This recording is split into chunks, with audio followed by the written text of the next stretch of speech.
Okay, so you were in the other screen at this point. Am I right, Greg? Watching something called Mayhem. Yeah, so yeah, it was in the so this was the film after Double Date. So as you said, this film called Mayhem. It's directed by Joe Lynch, who also directed. Well, he's previously directed Wrong Turn 2, which I've not seen, but I've seen Wrong Turn. I didn't really like that, so I won't be watching Wrong Turn 2 anytime soon. And yeah, the synopsis, if you will, of this one is it stars Stephen Yeun, who I believe is in The Walking Dead. I don't watch The Walking Dead, but that's what I've been told.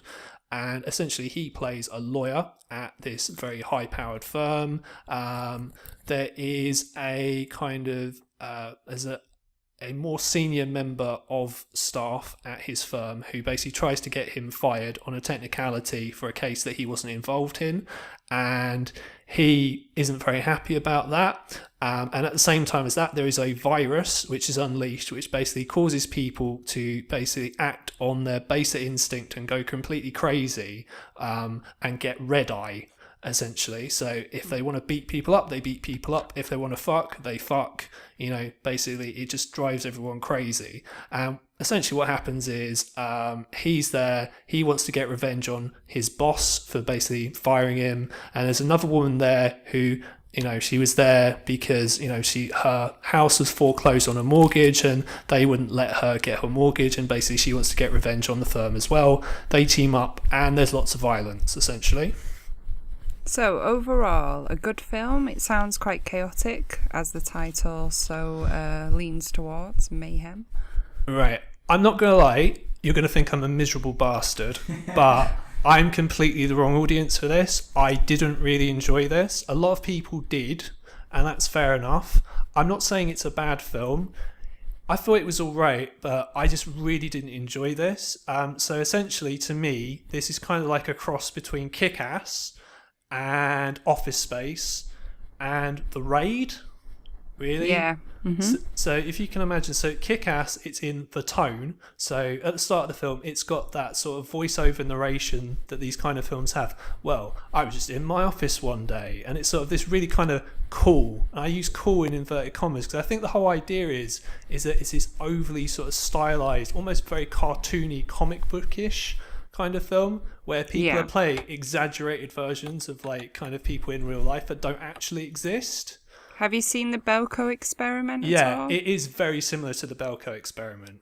Is it as good as the Belko Experiment? Well, this is the curious thing. So the Belko Experiment, I mean, we've both seen it and we both like it, but a lot of people don't like it for some reason. But I actually weirdly preferred the Belko Experiment to this, because the Belko Experiment, I kind of liked the characters more. Even the people you're not supposed to like, I kind of felt they were a little bit more deep. Even though they were basically kind of stock kind of cliches a lot of the time. But really, there isn't really a lot of there's no real character work in this. It's just, this sleazy guy and this guy who does lots of cocaine and this woman who's a complete bitch. And you've got this woman who really looks like Margot Robbie. So she really does. The woman in this, the main woman, she looks a lot like Margot Robbie. So you've got kind of Suicide Squad vibes going through this as well. And it's just very over stylized. I think, it's trying to go for like Kick-Ass, maybe sort of Edgar Wright kind of style, really. Yeah. But I mean, I'm not sure if I'm going to watch this maybe at some point. I'm glad you said that it's not as good as the Belko Experiment, because I really enjoyed the Belko Experiment. Tom, will you be watching this one, do you think?